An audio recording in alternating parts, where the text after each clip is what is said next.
गांव के एक छोटे से घर में रामदुलारी अपनी बहू सीमा और बेटे मोहन के साथ रहती थी। घर में गरीबी थी, लेकिन सीमा हमेशा पूरे परिवार का ध्यान रखती थी। सुबह से रात तक काम करती, फिर भी उसकी सास उसे हर बात पर ताने देती रहती। एक दिन भीषण गर्मी पड़ रही थी। घर में खाने के लिए बस थोड़ा सा आटा बचा था। सीमा ने अपने हिस्से की रोटी भी सास ससुर को खिला दी और खुद पानी पीकर सो गई। लेकिन रामदुलारी को लगा कि सीमा कामचोरी कर रही है। गुस्से में सास चिल्लाई, तू इस घर के लिए बोझ है, निकल जा मेरे घर से।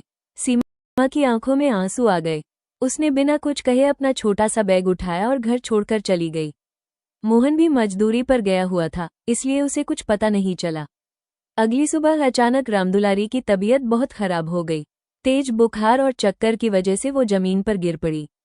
घर में कोई नहीं था। तभी दरवाजा खुला। सीमा वापस आ गई थी। वो पूरी रात मंदिर के बाहर बैठी रोती रही थी, लेकिन फिर भी उसे अपनी सास की चिंता हो रही थी।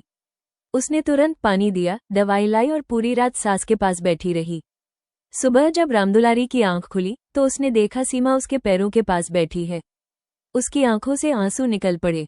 कांपती आवाज में वो बोली, बहू, मुझे माफ कर दे, मैंने तुझे समझने में बहुत बड़ी गलती कर दी। सीमा रोते हुए बोली, माँ जी, आप ही तो मेरा परिवार हो। इतना सुनते ही पूरा घर रो पड़ा। मोहन ने भी सीमा का हाथ पकड़ लिया। उस दिन के बाद रामदुलारी ने सीमा को बहू नहीं, अपनी बेटी मान लिया।